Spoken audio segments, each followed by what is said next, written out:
Стояла собі хатка, дірявий чобіток, а в ній жила бабуся, що мала 100 діток. Така була сімеєчка мала.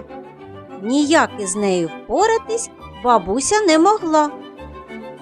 Пішла бабуся на город по моркву і буряки. Пішла вона до пекаря по хліб і пиріжки. А 100 дітей неледарі пішли збирати хмиз.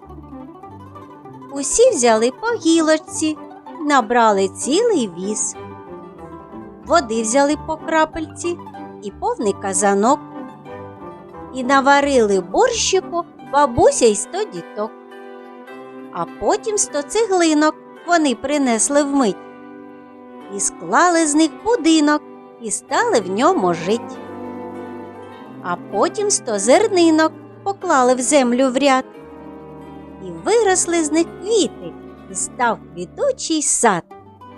А якби та бабуся не мала 100 діток, була б і досі хатка дірявий чобіток.